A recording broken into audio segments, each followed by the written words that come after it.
사도 바울의 고별 설교. 사도 바울의 설교가 사도행전에 3번 나타난다고 제가 예전에 말씀드렸죠. 사도행전 13장에 비시디아 안디옥에서 첫 번째 설교를 합니다. 거기선 유대인들 대상으로 해서 회당에서 하나님의 말씀을 전했고, 거기선 대상이 유대인들이었고, 그리고 17장에서 바울의 설교가 두 번째 등장하는데 그건 어디였습니까?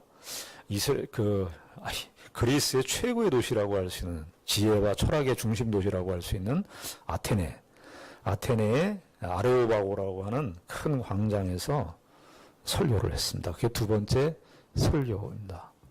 그때는 대상이 어떤 대상이었습니까? 대상이 이방인들이었습니다. 이방인들, 헬라 사람들. 그 아레오바고에서 두 번째 설교를 했고, 오늘은 20장 17절부터 나오는 설교가 바울의 세 번째 설교고, 설교의 내용으로는 마지막 설교라고 할 수 있겠습니다. 그런데 이 설교 20장 17절부터 나오는 바울의 이 마지막 설교는 대상이 누굽니까? 여기 오늘 본문에 보니까 에베소로 보내요. 교회 장로들을 청하니. 그러니까 에베소 이제 여기 밀레도 항구에서 이제 바울이 이제 그 예루살렘으로 가기 위해서 밀레도 항구에 있는데, 그 에베소에서 한 40km에서 50km 정도 떨어진 그 항구 도시입니다. 근데 그 에베소에 있는 교회 장로들을 불렀죠. 그래서 에베소 교회 장로들이 왔는데 에베소 교회 장로들에게 설교하는 그 내용입니다. 참 바울의 설교라고 그러지만 이게 이렇게 저희처럼 이렇게 강단이 있거나 그런 거 아니었겠죠.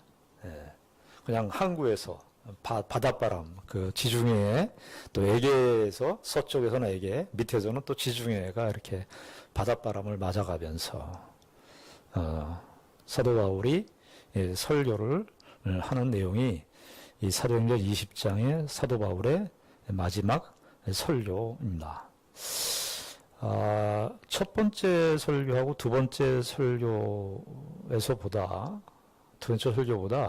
이 세 번째 설교가 설교자의 입장에서는 제일 부드럽지 않았겠나 싶습니다. 왜냐하면은 13장의 비시디아 안디옥은 그 안디옥 회당에서 설교를 했는데, 회당에서 주로 설교할 때 어떻겠습니까? 사람들이 바울의 설교를 다 좋아하지 않았죠. 다들 조롱하고 저항하고.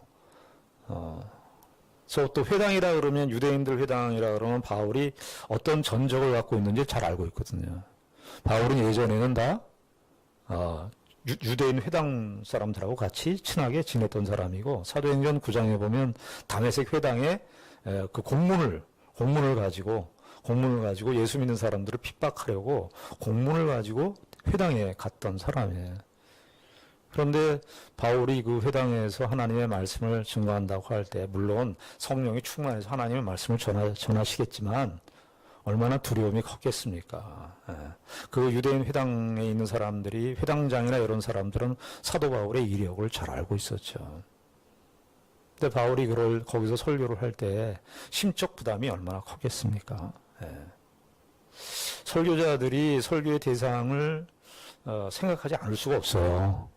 설교가의 입장에서 보면 설교자 대상이 누군가가 그 설교자에게 있어서 심적 부담을 주는 것이 사실입니다. 설교라고 하는 것이 설교하는 사람과 설교자와의 어떤 면에서 대화라고 할 수 있겠습니다.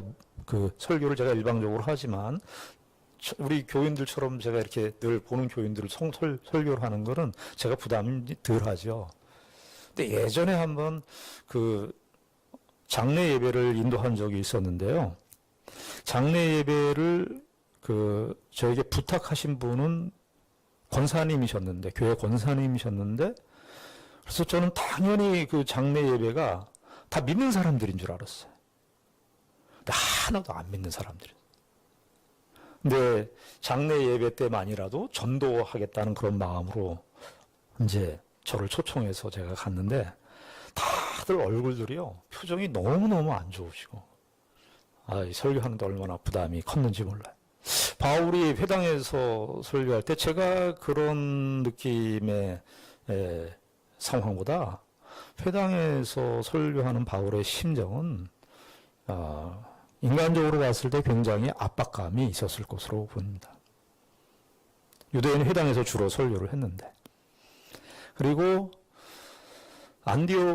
아테네에서 그 철학자들 앞에 놓고 하나님의 말씀을 증거할 때 바울의 마음은 얼마나 또 심적 부담이 있었겠습니까? 그 두 번의 설교에 비해서 이 세 번째 설교는 믿는 사람들이에요. 믿는 사람들. 그리고 에베소 장로들이니까 우리가 이제 19장하고 20장 이렇게 자세한 내용은 건너뛰었습니다만은 바울이 에베소에서 얼만큼 있었습니까? 거의 3년 동안을 있었습니다. 그러니까 에베소 교회 이 장로들은 아마 초창기에 예수를 믿고 같이 함께, 그러니까 교회 지도자들이니까 나중에 예수 믿고 있는 사람을 아마 지도자로 세운 건 아니고 초창기에 가서 있을 때 예수를 믿은 사람들, 개종한 사람들, 회심한 사람들을 바울이 지도자로 세웠던 것으로 보입니다. 참 우리가 그 당시 때 사도 바울의 행적을 보면 우리가 교회 세워지는 그런 그 역동적인 그런 사건만 이렇게 생각해서 아주 급한 느낌이 있는데, 바울이 그 교회를 세울 때 이건 분명히 했다고요. 교회 지도자를 세우는 거예요. 왜냐하면 교회는 하나님의 복음을, 하나님의 말씀을 가르치는 것이 핵심이기 때문에, 그 하나님의 말씀이 그 교회를 세우기 때문에 그 가르치는 지도자를 세우는 것이 매우 급한 일이에요. 제일 급한 일이었습니다. 그래서 우리가 사도행전 14장에도 보면 1차 선교 사역을 할 때에도 거기 갈라디아 지방에 교회들 있지 않습니까? 이고니온과 루스드라와 이런 데 다 지도자들을 세웠단 말이죠. 그래서 그 에베소 교회 장로들은 아마 친숙한 사람들이었을 겁니다. 근데 아마 밀레도 항구에서 에베소 교회에 이제 보내서 아마 바울의 그 이제 사신처럼 일을 하는 사람, 이 성경에 안 나타나 있지만 그 심부름꾼 하는 역할을 한 사람이 있어서 에베소에 가서 에베소에서 장로들이 이제 밀레도에 온 것이죠. 바울의 마음 속에는 참 애정과 사랑과 그리고 그 에베소 교회 그 성도들, 장로들을 바라보면서 그 참 애착이, 설교를 하면서 가장 마음에 뜨겁고 바울의 설교 사역 속에서 가장 편안한 설교가 아니었는가, 그런 생각을 우리가 해봅니다. 참 사람이 교감이 참 중요한 것 같아요. 서로 교감하고 그래야 얘기가 서로 통하고. 바울이 3년 동안, 바울이 선교 사역 속에서 많은 선교지를 갔지만 제일 오래 있었거든요. 에베소에서. 에베소 교회 장로들과 이렇게 친숙하게 마주보면서 이제 설교를 하는 겁니다. 그러면서 이제 설교의 내용이 보니까 18절부터 21절까지 무슨 내용이냐면요, 바울의 그 설교 사역을 회고하는 그 내용을 기록하고 있습니다. 여기 18절 하반절부터 보면 이제 본격적으로 설교가 시작이 되는데, 이게 무슨 이제 지금 저희처럼 이제 수요예배 이렇게 찬송가 부르고 기도하고 이렇게 형식에 맞춰서 하는 설교가 아니고, 그냥 이제 아마 밀레도의 배에 아마 있었을 것으로 보이는데, 이제 에베소 교회 장로들 이렇게 바라보면서 그저 이렇게 왔으니까 이제 자연스럽게 대화하는 식으로 이렇게 설교를 한 것으로 보입니다. 여기 하는데 보니까 이렇게 돼 있죠. 18절에 오매 그들에게 말하되 아시아에 들어온 첫날부터 지금까지 내가 항상 여러분 가운데서 어떻게 행하였는지를 여러분도 아는 바니. 이건 참 사도 바울과 에베소 교회 장로들도 이 이야기를 들으면서 서로 이제 공감이 형성되는 거죠. 다 아시죠, 저를. 여기 이제 어떻게 행하였는지라고 되어 있는데, 어떻게 행하였는지라는 번역보다는 어떤 존재로 내가 여러분들과 함께 어떤 존재로, 어떤 삶으로 여러분들과 같이 있었는지. 결론적으로 제가 말씀을 드리겠습니다마는, 바울이 하나님의 복음을 증거하고 하나님의 말씀을 전하고 가르쳤지만, 에베소에서 열심히 가르쳤거든요. 하나님의 말씀을 전하고 하나님의 복음을 증거했지만, 사도 바울의 삶 자체가 복음입니다. 복음. 그래서 사도행전을 보면은 바울의 하나님의 말씀을 전하는 내용도 중요하지만 사도 바울의 삶 자체가 복음이에요, 복음. 우리가 차차 이제 이야기하겠지만은 바울이 자칫 이 설교를 들으면 바울이 자기가 얼마나 수고했고 얼마나 내가 고난을 당하고 힘든 일을 하면서 사역을 했는가. 그리고 내가 이제 예루살렘으로 가는데 내가 얼마나 대단한 그 각오를 갖고 있는가. 그렇게 이제 보면 그렇게 보일 수가 있는데 내용을 잘 보시면 바울이 그 얘기를 하는 것이 아닙니다. 바울이 하고 싶은 이야기는 무슨 얘기냐면은 복음을 말하고 싶은 거예요. 그래서 바울이 여기 첫날부터 지금까지 내가 항상 여러분 가운데서 어떻게 행하였는지를 여러분도 다 아는 바다. 데살로니가서 같은 데 보면 거기서도 바울이 그래요. 내가 너희들과 함께 있을 때 내가 어떤 모습으로 있는지를 너희들도 잘 알고 있지 않느냐. 참 이것이 우리가 하나님의 백성들이 이 땅에 살면서 우리가 하나님의 말씀을 복음을 명시적으로 이렇게 선포의 내용으로 전하는 것도 중요하지만 우리의 삶으로 복음을 사는 것이죠. 복음을. 그러면서 19절에 이제 바울이 이렇게 자기가 어떻게 사역을 했는지를 좀 더 자세하게 말씀을 합니다. 19절에 보면 곧 모든 겸손과 눈물이며 유대인의 관계로 말미암아 당한 시험을 참고 주를 섬긴 것과 21절까지 제가 읽겠습니다. 유익한 것은 무엇이든지 공중 앞에서나 각 집에서나 거리낌이 없이 여러분에게 전하여 가르치고 유대인과 헬라인들에게 하나님께 대한 회개와 우리 주 예수 그리스도께 대한 믿음을 증언한 것이라. 여기 19절에 보면 곧 모든 겸손과 눈물이며 유대인의 관계로 말미암아 당한 시험을 참고 주를 섬긴 것과 이렇게 되어 있어서 모든 겸손, 눈물, 유대인의 관계로 말미암아 당한 시험을 참고 이 말이 이렇게 다 이렇게 병렬해서 이렇게 순차적으로 이렇게 병렬해서 각 요소, 독립적인 요소로 이렇게 있는 것처럼 보이지만 사실은 19절 말씀이 주를 섬긴다. 이 말씀에 다 종속되어 있어요. 주를 섬긴다라는 것이 이제 동사형이고요. 그 꾸며주는 내용이 뭐냐면은 모든 겸손과 눈물이며 유대인의 관계로 말미암아 당한 시험을 참는 게 다 주를 섬긴 거예요. 종속되어 있어요. 그러니까 주를 섬기는 일에 있어서 사도 바울이 지금 이야기를 하면서 에베소 교회 장로들에게 이제 나중에는 이제 에베소 교회 장로들에게 너희들이 교회를 섬길 때 어떻게 섬겨라 이렇게 이제 이야기하는 부분이 나옵니다만 바울이 이야기를 하면서 나는 내가 여러분들하고 3년 동안 생활하면서 어떻게 행했는지 잘 아시죠? 나는 내가 모든 겸손과 눈물과 유대인의 그런 시험을 참고 견뎠는데 그것은 다 주를 섬긴 것입니다. 주를 섬기기 위한 동기로 하였습니다.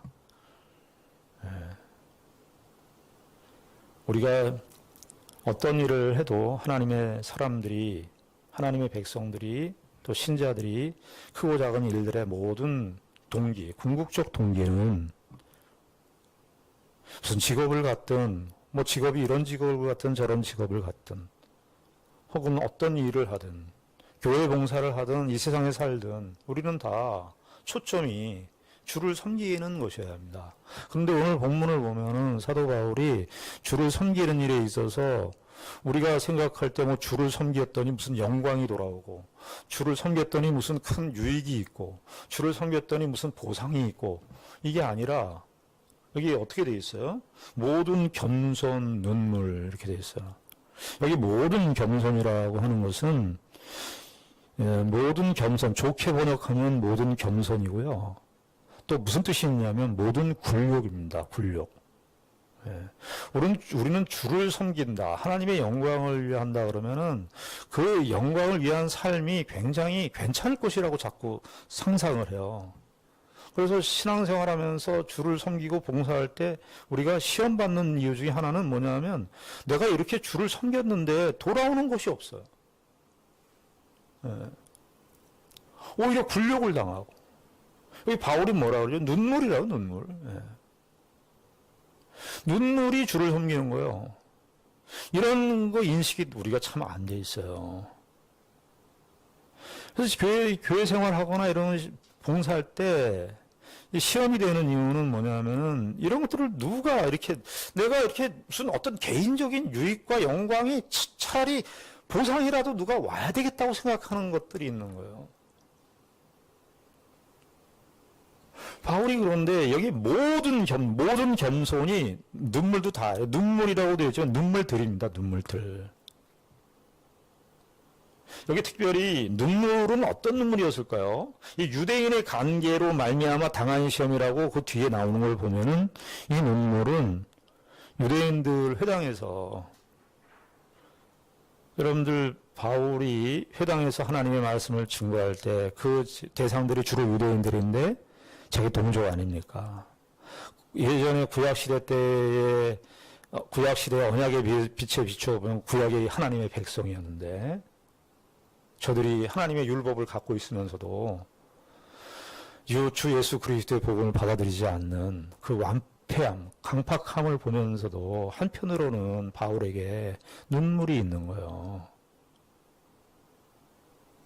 여러분, 우리가 주를 섬기는 일에 있어서 이 세상에 이 땅에 살면서 하나님 신자로서 사는 주를 섬기는 것이 신자로서의 삶이라고 할 수 있겠습니다. 신자로서의 삶이 보람차고 의미 있고 가치 있고 내 현실의 어떤 사람의 최소한의 칭찬이라도 받는 그런 열매라든지 이런 것들이 확인되지 않는 인생으로 부르심을 받은 때가 그렇게 인생을 살아야 되는 때가 어쩌면 신자의 일생의 대부분을 차지하는지도 모르겠습니다. 그래서 바울이 하나님의 복음을 사도행전은 바울이 하나님의 복음을 증거해서 어떻게 교회가 세워졌느냐 하는 것도 있겠지만 바울이 사도행전 9장에 바울 보고 그러잖아요. 너는 고난의 증인으로 세웠다 그래요. 고난의 증인으로. 참 희한하죠. 고난이 하시는 일이 있어요. 고난이 하는 일이 있어요. 네. 저는 신앙생활 하면서 고난 속에서는 C.S. 루이스 목사님이 그 얘기를 했는데 고난 속에서는 하나님의 음성이 잔잔한 호수처럼 들리는 것이 아니라 하나님의 메가폰이라 메가폰. 바울은 사실은 주를 섬기기가 얼마나 고상하고 최고의 영광스러운 가치인데 바울은 어떤 면에서 굴욕이에요. 눈물이에요. 유대인의 관계를 견뎌야 되는 거예요. 그러면서 또 유대인들 하나님의 언약 백성이라고 하는 그 사람들의 운명을 또 생각하는 거예요. 그럼 눈물이 있는 거죠. 그럼 모든 겸손과 눈물. 최근에 역도 선수를 이렇게 관찰해서 동아일보의 신춘문예에 최근에 당선된 높고 하여튼 제목이 기억이 안 나는데 하여튼 형용사로 돼 있어서요. 근데 그 역도 선수를 운동하는 그 체육관에는요 이런 게 있대요. 이런 표가 어떤 표인 줄 아세요?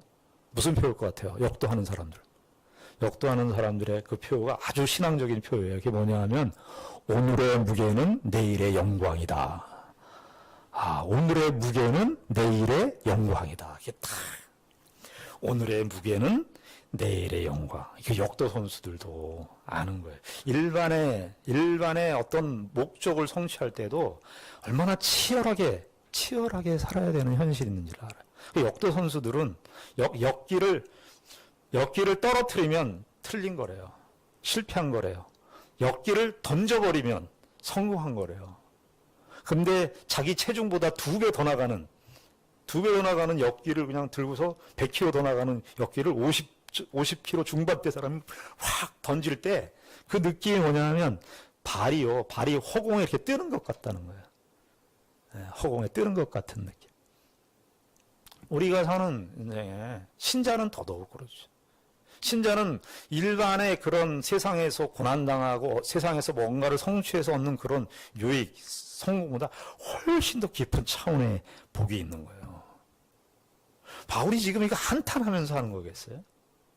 모든 겸손과 눈물, 내가 주를 섬긴 거, 이거 한탄하면서 하는 게 아니죠.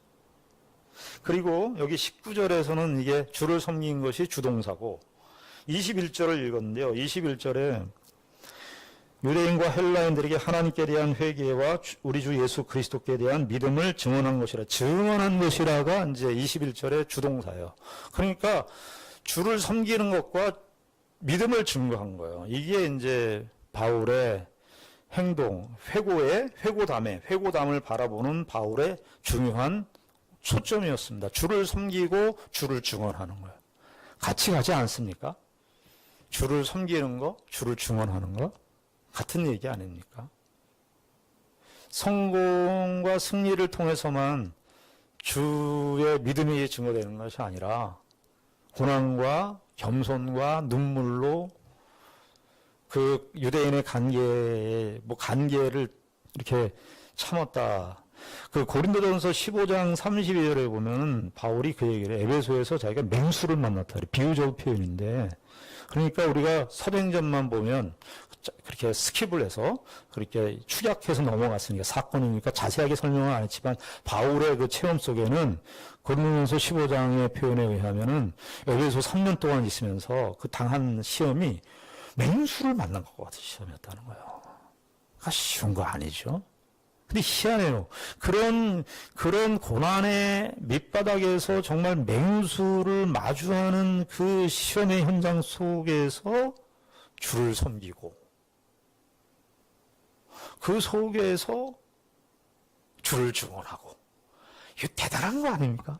이건 기독교 신앙만이 있는 내용이에요.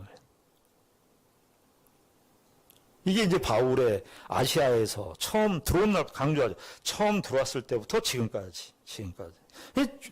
그건 그 에베소 교회 장로들이 다 알고 있는 거예요. 에베소 교회 장로들은 아마도 그 평은 안 나와 있지만, 야, 복음이 뭐냐. 그냥 지금 바울이 저렇게 헌신하고 이 얘기, 바울의 표면적인 얘기는 바울이 얼마나 고생했고 수고했고 눈물을 흘렸고 고난을 당했냐, 이렇게 표면적인 얘기인 것처럼 보이지만 궁극적으로 에베소 교회 장로들이나 모든 독자들에게 무슨 얘기를 하느냐 하면, 바울이 알고 있는 복음이 도대체 무엇이길래, 복음이 과연 어떤 것이길래, 그 얘기로 귀결되는 거예요. 21절에 보면은, 20절에 보면 바울이 이제 그 이야기를 합니다. 어떻게 했냐. 바울이 그런 모든 겸손과 눈물과 시험 속에서도요, 20절에 어떻게 됩니까? 유익한 것은 무엇이든지 공중 앞에서나 각 집에서나 거리낌이 없이 여러분에게 전하여 가르쳤다 해요. 이런 조건, 맹수를 만나는 그런 현실인데 사도 바울이 이거는 분명히 했다는 거예요. 무엇이든지 유익한 거라는 건 뭐겠어요? 교회와 성도의 유익을 위해서 공중 앞에서나 집에서나 거리낌이 없이 했다는 거예요. 참, 우린 신앙생활 하면서 잘하다가도 뭐 하나 시험에 들면, 말 하나에 그냥 시험에 들면 신앙이고 뭐고 다 없어요. 교회고 뭐고 없어요. 우리 좀 이런 거 배울 필요 있어요. 여기 유대인의 관계나 시험을 당하는데도 공중 앞에서나 집에서나, 이 공중 앞에서는 19장에 보면 회당이에요. 회당에서 3개월 동안 하다가 쫓겨났어요. 그래서 두란노 서원에서 그 남은 세월 동안 개인 집에서 가르치거든요. 두란노 서원에서 가르치기도 하고 각 집에서 가르치는데 그건 멈추지 않았다는 거예요. 시험이 유대인의 관계와 시험을 받았지만, 맹수의 시험을 받았지만 그것이 자기가 가는 길을 멈추게 하는 것이 아니었다는 거예요. 우리 좀 이런 자세가 필요합니다. 바울에게 있어서는 하나님의 복음을 1세기 때 하나님의 복음을 전해서 초대교회가 완성되는 특수한 상황이니까 바울은 설교를 하는 곳으로 그렇게 자신의 삶을 드러내고 있다면, 우리는 신자로서의 삶을 통해서 이 세상에 이런 일 저런 일 다 겪는 거죠. 그런 일 저런 일 다 겪으면서, 그러나 내 길을 가야 되는 거죠. 내 길을. 공중 앞에서나 거리낌이 없이 했다는 거야. 그것이 나의 인생의 궁극적 운명을 가져다 주는 것이 아니에요. 운명의 결정권이 아니에요. 우린 그런데 그런 안 좋은 일, 부정적인 일을 겪으면 밥을 주죠. 거기다 계속 밥을 주면서 키워.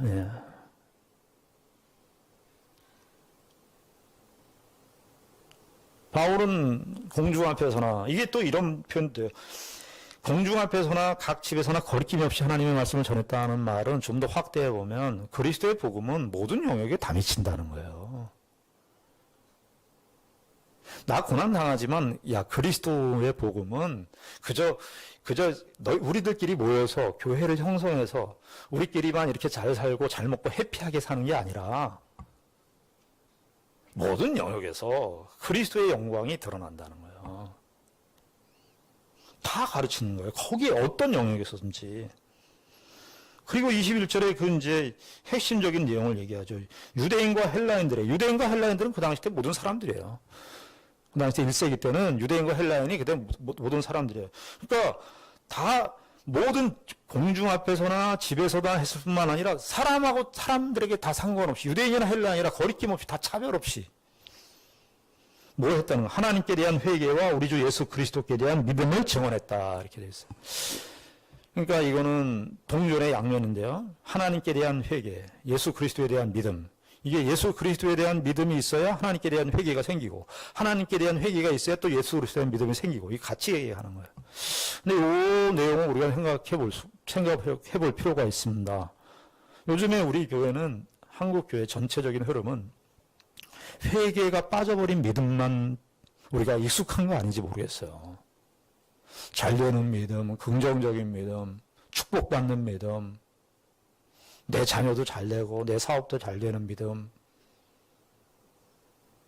그런 믿음만 성경에서 우리가 우리 취향에 맞게, 우리 구미에 맞게 이렇게 가져다 쓴 거 아닌지 모르겠어요. 우리가 블랙홀이에요. 우리의 욕심이 블랙홀이기 때문에 성경 말씀도 다 우리 화해버려요. 욕망화 시켜버린단 말이죠. 근데 오늘 본문을 보면은 바울의 그 얘기를, 누가가 기록했는데, 이제 바울의 설교, 이 고별 설교가 아마 긴 내용이었을 텐데, 축약해서 기록했은 것으로 보여요. 그러니까 설교의 내용이 여러 가지가 있을 텐데, 두 가지로 축약을 한 거예요. 하나님께 대한 회개에 없는 믿음을 가리킨다 말이죠. 근데 그때도, 초대교회 때도 회개에 있는 믿음과 회개는 동전의 양면처럼 있었다는 거예요. 믿음은 좋은데 회개할 줄을 몰라요. 회개가 수반되지 않아요.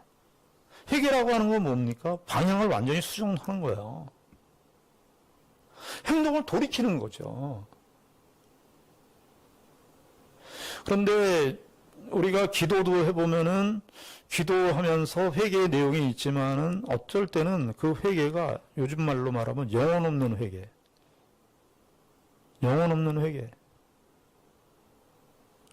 회개가 없는 복음. 죄에 대한 각성이 없는 믿음. 무슨 믿음이 아닙니다. 그것은 참된 신앙이 아닙니다. 믿음이 있으면 회개가 수반되는 것이에요. 참된 믿음은 죄에 대한 의식과 죄에 대한 각성을 반드시 수반하게 되어 있는 거예요. 그리고 진정으로 회개를 하면은 그 죄를 다시 반복하지 않는다고요. 근데 그 회개가 피상적이에요. 회개가 그냥 입에서만 맴돌아요. 회개의 달변가 됐어요. 회개의 달인인데 입으로만 달인이에요. 여기 보니까 하나님께 대한 회개와 우리 주 예수 그리스도에 대한 믿음을 증언했다. 이게 바울의 이제 아시아 사역의 회고예요. 그 회고를 얘기하고 난 다음에 이제 바울이 자기가 이제 해야 될 일들을 자기 사명을 밝히는 내용이 나오는데 22절부터 보시면 우리 잘 아는 말씀이죠. 보라, 이제 나는 성령에 매여 예루살렘으로 가는데 거기서 무슨 일을 당할는지 알지 못하노라. 이게 이제 설교를 하다가 보라 이게 이제 하는 거예요. 보라. 그래서 바울이 내가 얼마나 예루살렘에 참 내가 죽을 각오를 하고 간다. 그 얘기를 그렇게 간단한 이야기가 아니에요. 바울의 참 우리가 바울의 헌신과 우리가 충성을 본받아야겠다. 그런 얘기가 아니라 지금 바울 이걸 도입부도 보세요. 성령에 매였다 그래요. 성령에 매여.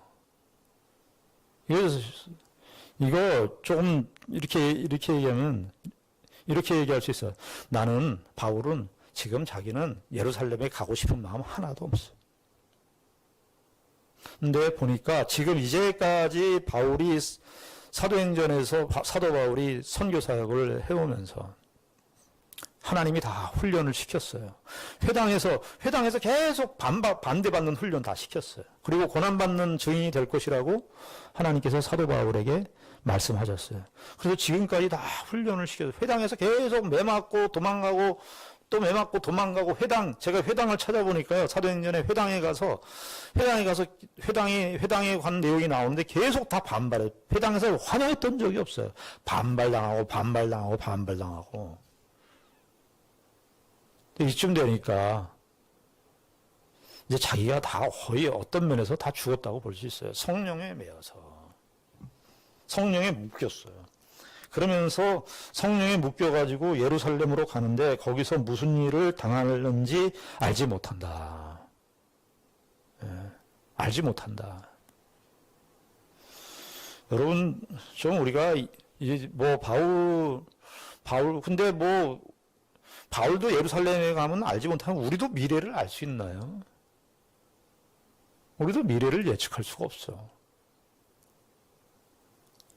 우리도 다 성령에 묶여 사는 거예요. 여러분, 우리가 성경 말씀을 통해서 우리가 성령의 인도하심을 깨닫는데, 신앙이 이렇게 진행될수록, 삶이 진행될수록, 성령에 매여 있을 때 그 성령에 매여 있는 방식대로 그냥 끌려가는 게 제일 좋은 방법이에요. 성령에 매여서 인도하는 대로 가는 게 제일 자연스러워요. 다른 거 생각할 거 없고. 자꾸 이건 아닌 것 같은데요. 여기서 이거 하나는 싫은데요. 결박해서 성령께서 인도하시는데,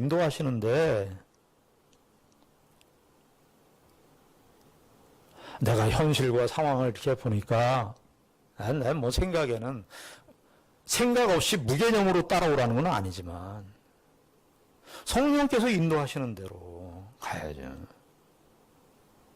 그런데 그냥 안 가고 버티고 이스라엘 백성들이 하나님께서 구약의 이스라엘 백성 선지자들을 통하여 교훈하실 때 보면 목이 완악하다. 목이 곧다. 완악하다. 폐역하다. 이사야 48장에 보면은 이스라엘 백성들 향해서 제가 아주 참 찔리는 말씀 중에 하나가 뭐냐면 이마가 놋이래요. 이스라엘 백성들 이마가 이마가 놋. 그리고 힘줄이 있는데 쇠래요. 쇠 힘줄이래요. 쇠 힘줄. 우리는 아닌가요? 끌려갈라.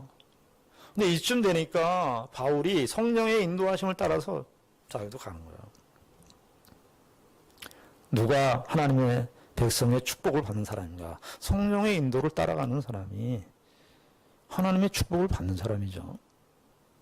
근데 성령에 매여서 가는데 23절에 보면은 참 이게 23절을 보십시오. 이게 너무나 잘하는 23절, 24절. 23절을 보시면 오직 성령이 각 성에서 내게 증언하여 결박과 환난이 나를 기다린다 하시나. 이거 참 앞뒤가 안 맞아.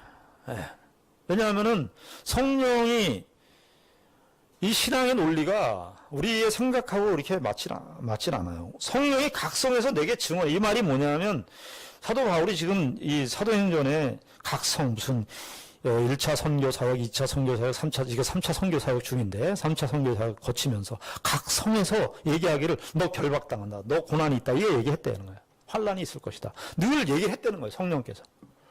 우린 성령의 음성은 어떻게 듣나요? 그 신비한 신령한 은사를 체험하신 분들 얘기 들어보면 성령의 체험, 성령의 소리는 항상 밝은 소리야. 예. 저쪽에 가면 귀인을 만날 것이다. 뭐 이런 소리예요. 예. 근데 한국 교회에서 뭐 이렇게 다 일반화시켜서 얘기할 수 없습니다만은 회자되는 솔직히 신령한 음성들의 다 이야기들은 다 긍정적인 얘기고 복되는 얘기예요. 근데 사도행전을 객관적으로 보면은 사도행전에서 성령의 역사가 성령의 행전이 사도행전인데 성령의 역사가 말하는데 이게 바울 같은 경우는 각 성에서 환난과 결박이 기다려요. 여기 거기 환난이라고 되어 지금 환난들입니다. 복수 들립시스. 이 성경에서 고난들 할 때 제일 많이 대표적으로 쓰는 게 들립시스라는 말인데 이게 눌렸다 이래요. 확 눌렸다. 결박당하고 눌렸어요. 그걸 기다린다 그게. 그걸 늘 말씀했다는 거예요, 바울에게.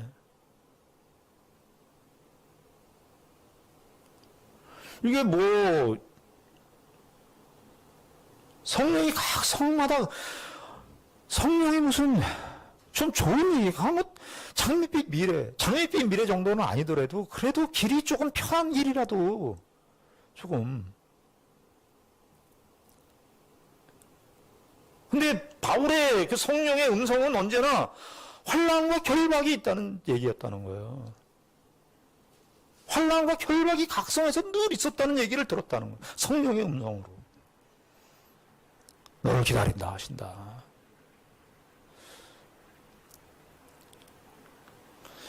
참 여러분 하나님의 말씀은 우리의 본성하고 반대될 때가 많습니다. 거의 대부분이 그래요. 우리가 우리의 자연적인 본성으로 살아가는 것이 훨씬 쉽고 훨씬 그 자연스럽습니다. 그게 익숙해요. 우린 죄의 가장 큰 특징 중에 하나가 이기심이라고 말씀드렸죠. 우리가 예수를 믿어도 이기적인 맥락으로 살아가는 것이 너무 익숙해요. 근데 그 익숙함을 계속해서 추구하고 살아.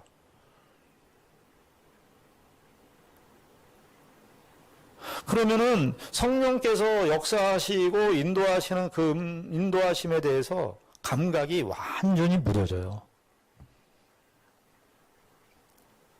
그러면 이런 말씀들은 들어오지도 않습니다. 그러면 성도들이 신앙생활을 하면서 이제 어려운 일 갑자기 확 만나요. 그럼 만나면 말이지 그땐 또 하나님 원망해요 또. 하나님은 왜 나한테 그러냐고. 하나님은 뭡니까 그냥. 그러니까 성령께서 인도하시는 대로 우리가 그러니까 이게 이제 성령께서 각성해서 사도 바울이 환난과 결박이 이렇게 매여. 이 언어 유희인데 성령에 결박된 사람인데 세상에서 결박당해요. 성령에 결박된 당인데 세상에서도 결박당해요. 참 바울의 생애를 통해서 우리가 이걸 보여주는데 이 결국은 근데 24절에 이제 우리가 이 바울의 아주 유명한 고백이죠. 24절에 보면 내가 달려갈 길과 주 예수께 받은 사명 곧 하나님의 은혜의 복음을 증언하는 일을 마치려 하면은 나의 생명조차 조금도 귀한 것으로 여기지 아니하노라. 여러분 이게 어떻게 했다? 이게 뭐예요? 지금 여기서 바울이 뭐라 그러냐면 핵심이 뭐냐면 하나님의 은혜의 복음을 증언하는 일에. 저는 이것이 핵심이라고 봅니다. 바울이 그 예루살렘에 고난과 핍박이 있음을 알면서도 갔었던 바울의 삶의 가장 큰 동력은 뭐냐면은 이 은혜의 복음, 이 은혜의 복음 때문에 하나님의 이 은혜성 때문에 여러분 또 우리가 어떻게 봅니까? 바울이 이렇게 성령이 예루살렘에서 고난과 핍박이 있는 것을 알면서 거기서 가는 바울의 모습을 바라보면서 그리스도의 신앙의 내용이 그리스도의 성경에서 말하는 이 복음의 내용이 우리가 말하는 그 죽음을 회피하고 그 당시 때 에피쿠로스, 우리가 사도행전 17장에서 에피쿠로스 학파 배웠잖아요. 에피쿠로스, 그 당시 때 헬라 사람들은 에피쿠로스 학파, 이 사람들은 뭐였냐면 죽으면은 물질이 된다는 거예요, 물질. 그러니까 물질이 되면 고통을 못 느낀다. 그러니까 살아있을 때 우리가 캐세라세라 놀자라든가 아니면 조금 이제 의식이 있으면 그래 우리 이생이 여기까지니까 그래도 좀 성실하게 책임을 다하면서 살자 하는 두 가지 흐름이 있었다는 거예요. 그걸 이제 한 사람이 에피큐로스라고 하는 사람인데 죽음에 관한 인생관이 인생관이라고 하는 것은 죽음관인데 죽음에 대한 생각을 어떻게 하느냐 이것이 중차대한 문제 아니겠어요. 근데 그 당시 때 에피큐로스 학파들이 생각했던 것은 바로 그런 것이었어요. 근데 이 죽음에 대한 생각들은 지금도 그렇지 않습니까? 이어령 교수가 말하는 것처럼 죽음이 죽어버린 시대예요. 왜냐하면 죽음을 우린 다 어느 해인가부터는 다 병원으로 내버렸어요. 우리의 삶의 공간 속에서 죽음을 다 피해버렸어요. 죽음을 우리의 삶의 공간 속에서 다 장례식장으로 다 보내버리고 우린 죽음이 없는 것처럼 생활하고 살아요. 하이데거가 그랬나요? 하여튼 그 사람이 그랬는지 누가 그랬는지 실존철학자가 한 사람이 죽음은 남의 일이다 이렇게 남의 일이다. 그래서 사도 바울이 지금 이거 사실은 다 죽음을 의식하는 편 아니에요? 고별설교잖아요. 고별설교. 죽음을 의식하는. 그러면 이 얘기를 사도행전에서 기록했다는 것은 죽음을 뛰어넘는 기독교가 죽음으로 막을 수 없는 이 세상은 다 결국 이 세상은 죽음으로 말미암아 거기서 한계를 느껴서 어쩔 수 없는 절벽에 다 부딪히는 것이 이 세상의 궁극적인 답도 아니고 그냥 이 세상에 애매모호한 답으로 살고 있는데 기독교는 이걸 지치고 나가는 거예요. 그걸 헤집고 뚫고 나가는 거예요. 바울의 모습을 통해서. 그리스도의 복음이 바로 이 은혜의 복음이라는 것이죠. 그럼 그리스도인들은 이런 마음을 좀 가져야 돼요. 죽기밖에도 하겠냐. 세상이 우리에게 할 수 있는 일은 죽음밖에 없는 거예요. 죽기밖에 더 하겠냐예요. 그럼 우리가 가진 그 그리스도의 복음의 그 유일성과 독특성과 영원성은 성경에서 창세기서부터 요한계시록까지 웅변적으로 증언하는 것입니다. 하나님께서 우리를 구원하신 그 구원이 영원한 것입니다. 그걸 이야기하는 거예요. 지금 사도행전이 다 이런 고난과 초대교회가 다 죽음의 현실에 직면하는 거 아니에요. 초대교회들이 다 죽음에, 고난에, 핍박에, 12 사도 중에 11사도 다 죽잖아요. 순교를 다 당하잖아요. 바울도 순교를 당하잖아요. 아마 누가는 바울이 순교를 당한 걸 알고 있었을 것이라 생각을 합니다. 그런데 다 1세기 때 교회가 다 죽음을 뚫고 가는 거 아니에요. 예수 그리스도를 믿는 믿음의 내용이 무엇인가? 이것이 우리가 갖는 신앙인의 진정한 자유, 진정한 은혜성입니다. 하나님께서 예수 그리스도를 통해서 우리에게 보내주시고 성탄절 때도 말씀드렸지만 예수님의 삼위일체로 영원전에 계셨던 예수님, 성육신 하신 예수님, 30년간의 사생애를 사시고 3년간의 공생애를 사시고 그리고 십자가에 죽으시고 부활하시고 승천하시고 다시 오시는 이 모든 일련의 일들이 누구와 다 관계되어 있어요? 우리의 운명과 다 연관되어 있는 거 아니에요? 피할래야 피할 수 없는 운명 속에 우리가 다 달려있죠. 우린 다 여기를 지나갈 것입니다. 이 세상을 다 지나갈 것입니다. 1세기 때 바울이 처했던 그 세상이나 지금 우리가 겪는 이 세상 다 지나갈 것입니다. 성경은 이 사도 바울의 이 증언을 통해서 복음이 과연 무엇이냐. 그래서 25절에 여기 바울의 설교 내용을 보면 24절에 하나님의 은혜의 복음 증거하는 일, 25절에 하나님의 나라를 내가 전파했다. 27절에 보면은 하나님의 뜻을 전파했다. 맨 마지막에는 32절에 보면 지금 내가 여러분을 주와 및 그 은혜의 말씀에 부탁하노니, 그러니까 은혜의 말씀, 은혜의 복음, 하나님의 뜻, 하나님의 나라, 이게 다 같은 말인데 이것이 바울을 지금 이렇게 하게 했다. 이 얘기예요. 우리도 똑같은 운명으로 부름받고 있습니다. 저와 여러분도 예수 그리스도의 은혜로 이 복음을 우리가 믿게 되었고, 그 하나님 나라의 복음의 내용 속에 우리가 들어와 있고, 주의 은혜의 말씀에 부탁받아서 우리도 주의 은혜의 말씀을 따라서 교회가 세워지고, 그 은혜의 말씀을 증언하고 계속 증언하고 가르치고 그 말씀을 따라 사는 인생으로 부름을 받았습니다. 우리도 사도 바울처럼, 고베르 설교처럼 우리도 우리의 인생 속에서 우리의 인생이 내가 독립적으로 내 생각과 내 의지와 내 지혜대로 사는 것이 아니라 주의 말씀을 따라서, 주의 성령의 인도하심을 따라서 사는 인생이 하나님의 백성들의 삶이고, 그게 능력이에요. 이 세상의 능력이에요. 신자의 영광이고 신자의 복된 특권이라고 할 수 있겠습니다. 기도하겠습니다. 하나님 아버지 은혜를 감사합니다. 바울의 고별 설교를 함께 생각했습니다. 우리는 그리스도를 믿고 주 예수 그리스도의 은혜의 복음을 맡은 자들입니다. 우리의 생명은 거기에 달려 있습니다. 우리의 존재, 우리의 운명, 우리의 앉고 서는 거, 우리의 생각하는 거, 우리가 살아가는 거, 우리의 인생의 가치, 목적 다 그 하나님의 은혜의 복음에 걸려 있습니다. 아버지 하나님, 우리의 시선을 주의 말씀에 고정하게 하시고, 내가 어떻게 해야 되느냐, 내 가치가 무엇이냐, 내 인생의 보람이 무엇이냐, 나를 중심으로 해서 생각하는 그 습관들을 내려놓고 주께서 우리에게 찾아오시고 주의 은혜의 복음이 무엇이며 성경이 우리에게 말씀하시는 하나님이 어떠신 분인지를 우리가 더 귀를 기울여 우리의 눈을 들어 그 하나님의 일하심을 보고 주의 뜻을 좇아 우리의 인생의 한 날들을 살아갈 수 있도록 주님 인도하여 주시옵소서. 예수님 이름으로 기도드리옵나이다. 아멘.